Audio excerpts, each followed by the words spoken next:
Gur míle magat áine soft chorathúirt dún a bheith letain chun cúpla ceist reagart. Well, tá fáilteú, táisteach. Áine cíanúair a thugta faoi near a greibh dúla go sa bhilíocht. Blianta, fádóchan, nar a chonig me raig, nar a chonig me rud a cén seile, dú me am hain, cama se scríb síos, stoi go bina chuir hála se. Céir daon céad dáin a thug insprádat? An dáin faoi bhás mar a fura, céar na grúga ru a hálaid. An áit is fearr leat chun de scí a ligint. Nar bhís me mosúl, nó beidir am leir leaba. Cad dhéanaan tú chun tú féin a sppragan ar a bhíonn tú gan inspráid?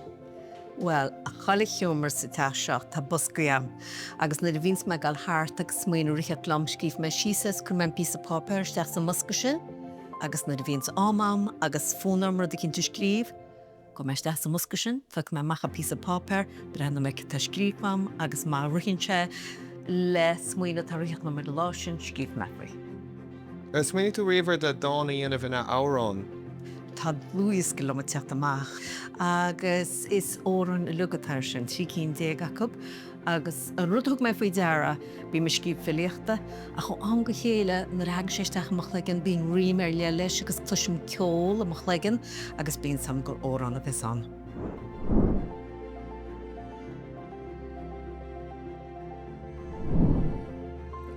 Tá deora I do thuúlanis ag do ráitis gontaach searmh, níl clúad mám a dúirt tú lomas tú compóim le fearrag. Bhí mise de áit de trá a mo dhéagár maireach cúl, I cheap goúnseach cheart a bhean a chud costa takearún. Inis tuigim céal na maithir sin agus iní nóg am héin, gus déana mar bhil sigham le na cúrla láidir chéin. Is ceapan tú go deipimart?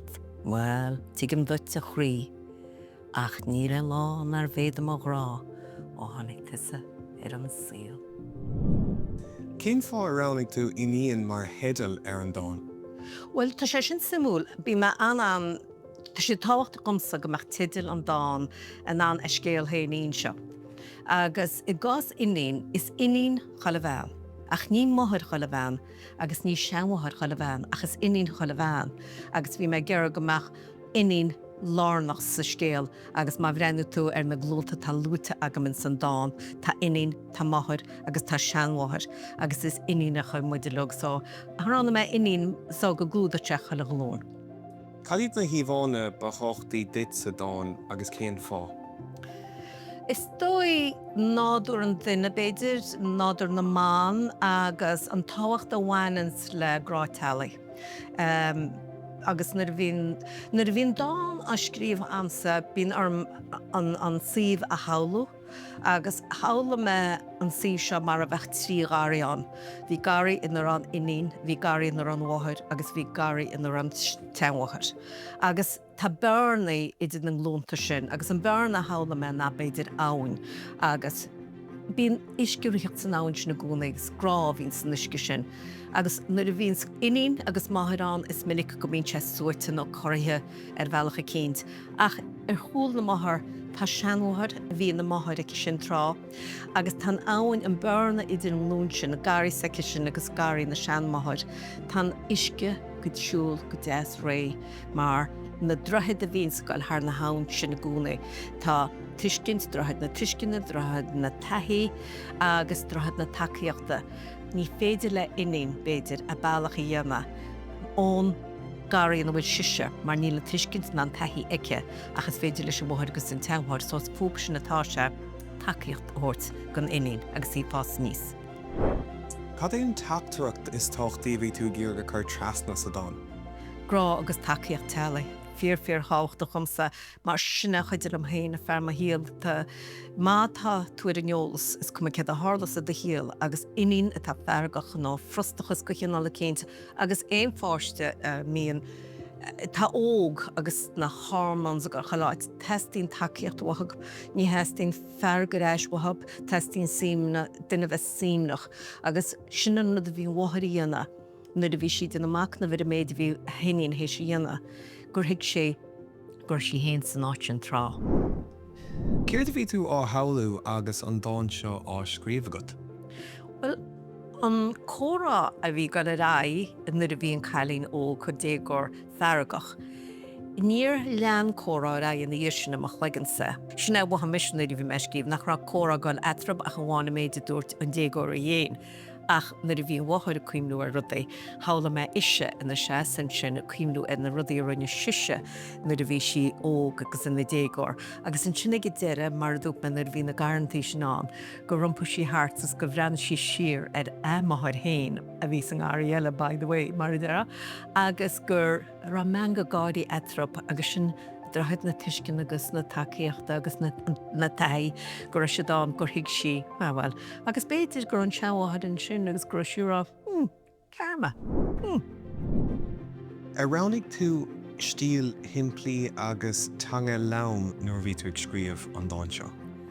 Tá go mháúil gus cin bin mar scríb mar rénas. Ní máim rud atá ró hebí. Mar rinne tá me go mháúil go mar ecinn tú me sin mise. Níl éon seo cinál rucha dain sin nach mechtúir an eolalas faoi. Agus bhálam na dúhins me scríb, go meach mo chud scríbnearmh de a go chéna, go mín sé siimplí agus go tica daine nach gáda bheith brenn tí hir gur gofn gon ocail. Ná an am na bíon rudíán agus béidir gur méid tú súl a diciise de sin ach catha chalaléthir an rud a ecinn seirt na bhainte an dáin a scríban tú. Ach bín sé sáchlam agus siimplí ar bhealach bháin amach legan ach béid nach bhfuil a legan na tétá léamh. Conas a chuirfá síos ar dó stíl agus ar de hanga sa dáin seo. Is smálam an dáin nuair bhíon éon dáin na aon ó an scríbham is smálam iad a léamh amach os ard. Is sin an bailach a dhéanas be amach a bhfuil focailinn sin na tarbug rá emscí nó crua. So smálam an dáin na léamh amach os ard agus an sin má tá riam go má tá siad a siúil go déas ré nó focail goisteach na chéile. Agus é bheith séomh san áit a chas se bheith séomh agus an nána bheith cinál go bhí tú go bheith tú ná focail lua a Spáinnas gur beidir fearg nó frustachas an bhealach a céint agus na léim amach os áda, so tásúlam go raidil le meisinaíonna sa dáin seo. Cadíad na mothúáin ba láidir a bhí tú ag ggéir go léirú sa dáin. Beidir tuiscint an ceanna smó, tá sé andeachar ag géanaon tuiscint feice ar rud nach chuil taíochar. Dearann siad mar hampla a go dagan cíal ar a híis, Tá mé héin i cheappa go dagan tuiscint le taí. Agus marheálar sin gúil sé éas go an mothúchan sin faoi hiiscint a bheith lárnach sa rud ach an grátí hiargás cuma céas tá sé tíocht go me sé sin lárnachan sa dáin. Nuair tú ag smaoineh ar codasnach nuair bhí tú ag scríomh an dáin seo. Ní dóilem gur tháinig codasnach isteachach le ní bhíon tú smaoinú rudí mar sin nuair bhíon tú scríomh dáanta ach tegann sé teach an nádartha an chéad versa tá fearg agus an frostachas agus san versa dearnach tá grá le feiceáil ach tuigim dúirt a chrí an a chrí sin sé táach go mar sé sinán. So an té tá feargach sa géad versa tan bhhaid sa versa dearna. So sin codasnach go hinál cinnta tuiscint agus espa tuiscin le.